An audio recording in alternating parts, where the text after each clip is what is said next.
후보자님, 국회는 사법부가 아닙니다. 현행법을 위반했느냐 아니냐 하는 문제는 법원에 가서 다투시면 됩니다. 국회 수사권이 있는 것도 아니고요. 국회 인사청문회는 국정의 주요한 책무를 맡으려고 하는 분이 국민 눈높이로 봤을 때 적절한지 보는 것 아니겠습니까? 법 위반이 아니니까 문제될 것이 없다는 식으로 임해서는 안 된다. 이 점을 먼저 말씀을 드리고요.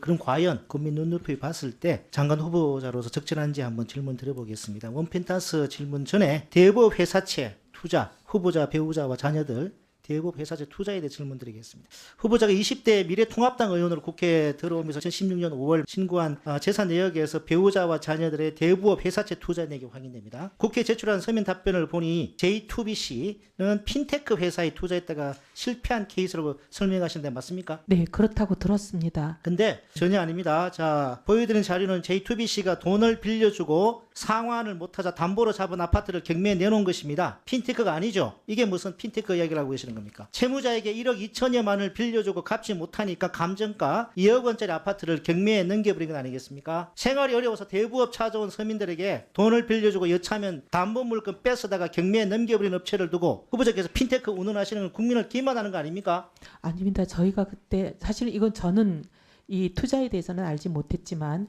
이 청문회를 과정을 통해서 소상히 알아봤습니다. 그랬더니 그런 답변을 들었습니다. 그 당시는 몰랐다는 겁니까? 왜냐하면 제가 그때만 해도 박근혜 대통령이 탄핵되고 저희가 창당하고 하던 시절이라 그 회사가 그 배우자와 좀 관련성이 있는 뭐 배우자와 친분이 있는 대표인 걸로 알고 있는데 아니요, 전혀 배우자와 모르셨... 친분이 있는 것이 아니고 우리 장남 차남의 삼촌이 지인한테 소개받은 회사라고 들었습니다.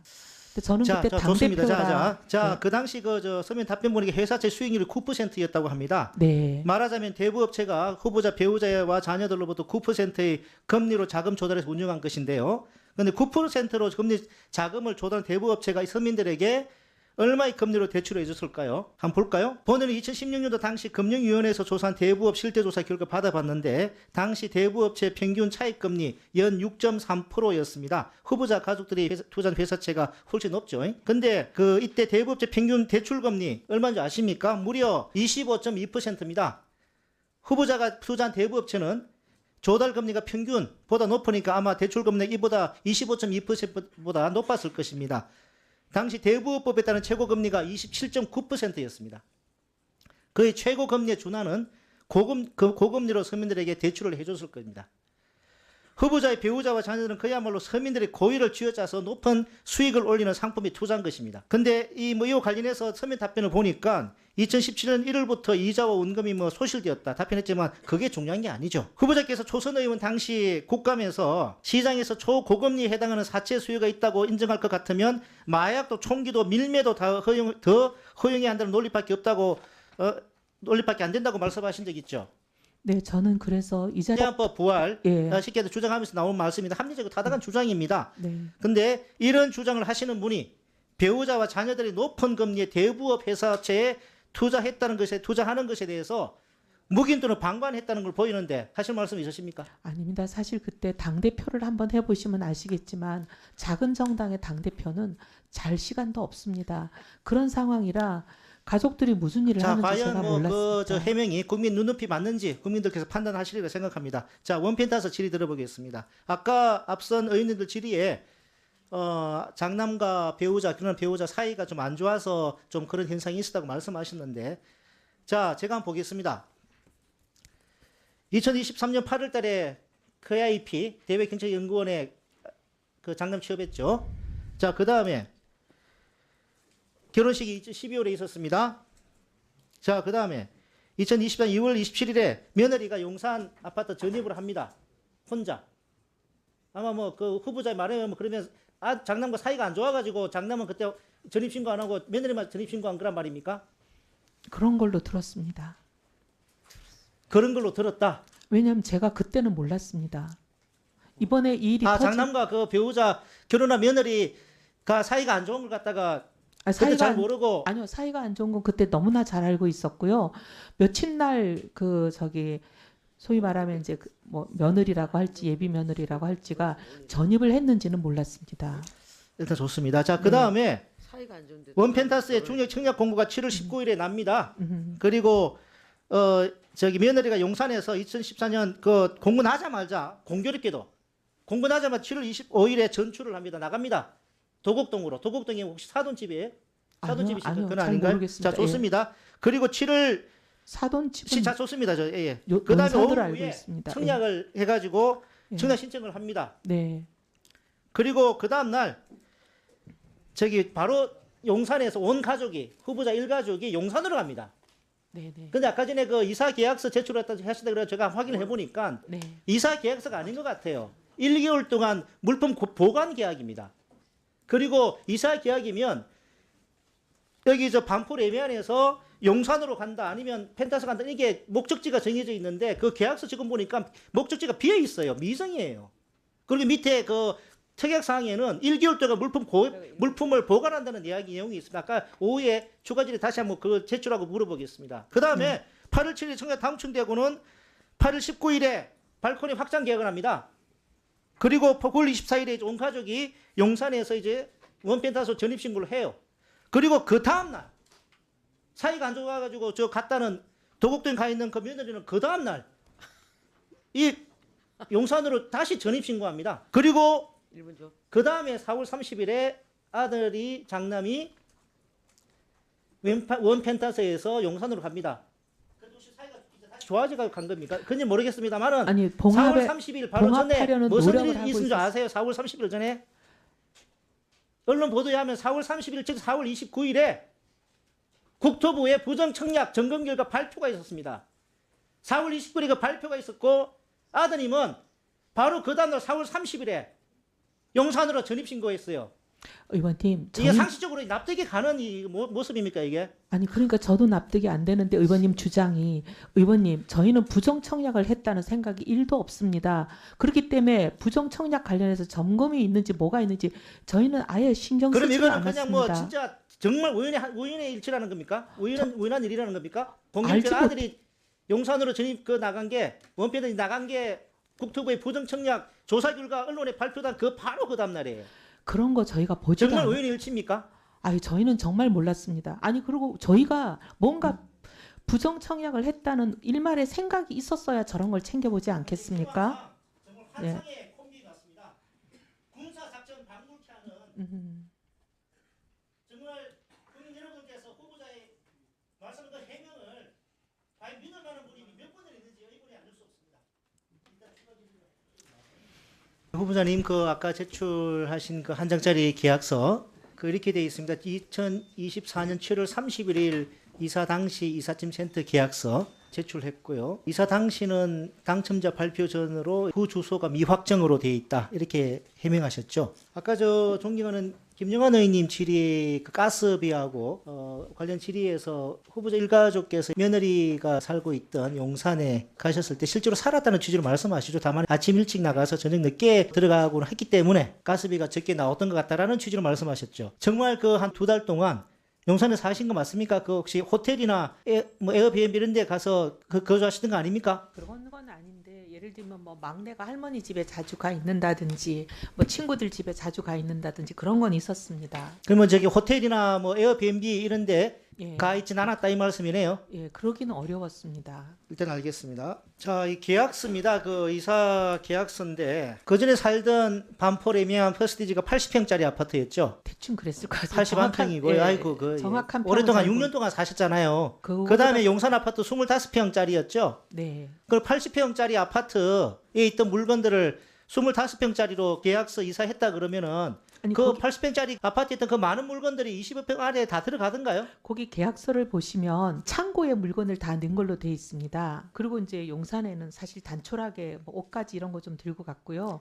그리고 나중에 원펜타스로 갈 때 그 창고에 있던 물건들을 다 그 옮겼어요. 대부분은 그러면 창고로 보냈다는 겁니까? 네네.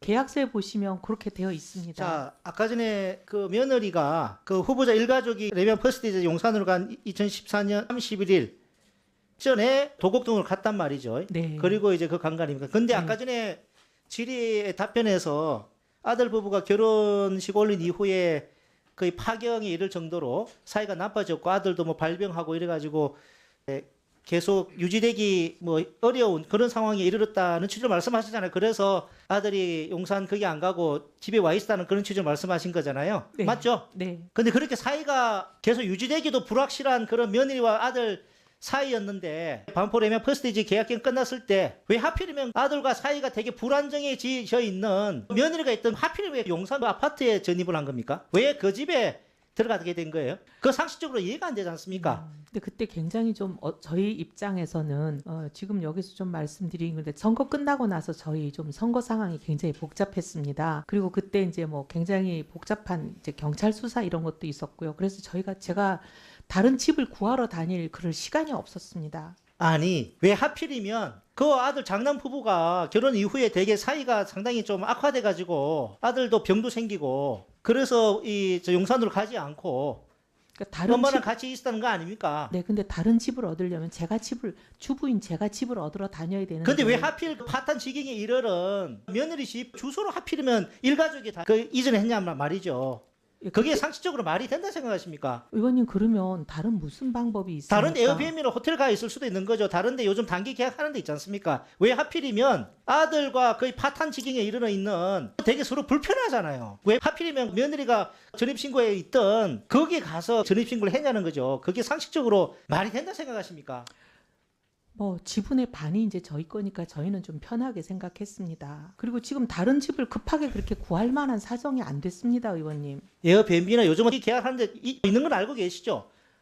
글쎄 그건 제가 이제 지금 같으면 그렇게 하겠네요. 근데 사실 그땐 잘 그런 건 몰랐습니다. 급하게 집은 구해야 되고 나갈 집은 없고 그런 상황이었습니다. 아들과 관계가 악화돼 있는 그 며느리가 살고 있던 그 용산 집으로 다 이전을 했다는 거네요. 뭐 며느리가 사는 건 있지만 어쨌든 뭐 저희는 또 저희 집이라고도 생각을 했습니다.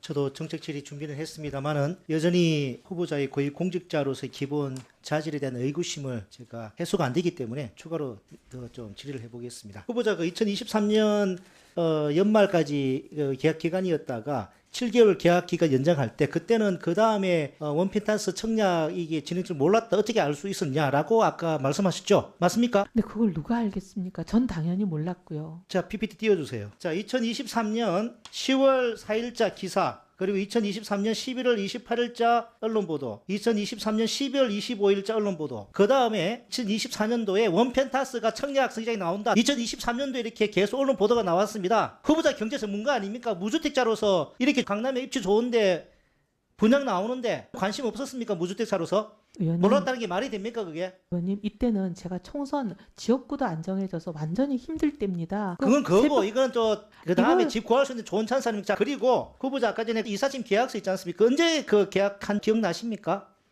모르겠습니다. 자, 아까 7월 31일 날 말씀하셨는데 2024년 6월 19일입니다. 그 2024년 6월 4일에도 언론 보도가 있습니다. 원펜타스가 이제 나온다. 정해졌다. 그렇기 때문에 청약을 염두에 두고 그 이삿짐 계약서에 이사갈 장소가 미정이라고 되어 있는 겁니다. 그렇게 의심할 수밖에 없다고 생각합니다. 제가 그 모든 것을 다 알지는 않습니다. 장남 채용 과정에서 대외 경제연구원 말고 또 두 군데 지원했다가 안 됐죠, 그죠? 서울에 있는데. 세종에 있는데 된 국책연구소도 있습니다. 아니 그 서울에 두 군데 다 안 된 데 있죠? 네네네. 국책은 자, 거기에, 아닙니다. 자, 그러면은 민간연구소입니다. 그 불합격한 연구 기관 원장 또는 관계자 면담해가지고 서류에서는 탈락했지만 면접 기회 달라고 부탁한 사실이 있습니까? 없습니까? 아닙니다. 없습니까? 아닙니다. 예. 선서하고 말씀하신 거예요 아니, 지금? 그럼요. 그러면 후보자 다시 한번 묻겠습니다. 후보자 자녀가 서류 심사 탈락했는데 채용 세미나에는 참여한 경우 있습니까? 없습니까? 서류 심사에 탈락했는데 세미나에 간 적이 있을까요? 그런 거는 못 들었는데요. 그것도 없습니까? 자, 없을 좋습니다. 거죠? 예. 자, 그리고 아까 전에 그 국위 선양자로 장남이 연대 합격하지 않았습니까? 네. 그 국위 선양자 어느 전형에 한한 줄 아십니까? 사회 기여자 전형이라고 어제 들었습니다. 그럼 사회 기여자 그거는 어느 전형에 한한 줄 아십니까? 아, 그거는 잘 사회 통합 전형입니다. 아, 그렇습니까? 사회 예. 통합 전형 밑에 사회 기여자, 사회적 배려자 있는 겁니다. 네. 사회적 배려자 우리가 배려함으로써 사회 통합을 할 수 있는 거죠. 사회 기여자도 뭐 할 수 있다고 봅니다. 근데 다른 사람도 아니고 한국에서 그 장관했던 사람의 손자 대학 입학할 때 특혜 받는 게 그게 사회통합에 도움이 되는 겁니까? 그렇게 생각하십니까? 아까 문제 없다고 말씀하셨는데 법적으로 문제 없다고 뭐 강변하시는데 그게 사회통합에 도움이 됐다고 생각하십니까? 의원님, 근데 저는 제가 그 전형을 만든 것도 아닙니다. 그걸 떠나가지고 지금 예. 고위공직 법적으로 문제 있냐 그걸 떠나가지고 아, 네. 국민의 눈높이에서 지금 묻는 거지 않습니까? 아, 네. 그 부분에 대해서는 저도 좀 더 세심하게 살피지, 지금 사회통합 전형에 있는 줄은 몰랐습니다. 세심히 살피지 못해 송구합니다.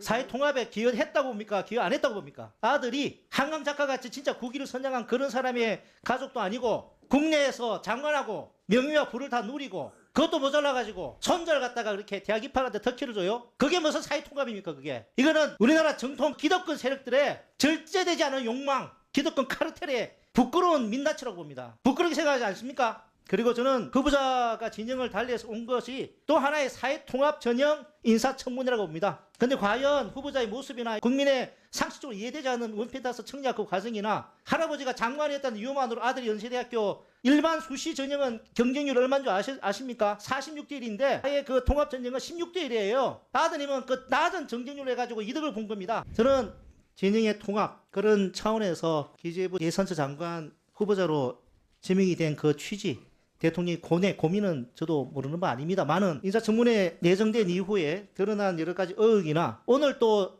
드러난 장남의 사회통합 전형을 통한 합격 여전히 납득되지 않은 원펜타스 부정청약 관련은 납득되지 않은 소명을 들으면서 과연 정책 능력을 떠나가지고 고위공직자로 기본적인 차질이 심히 의심된다 이렇게 저는 말씀드릴 수밖에 없습니다.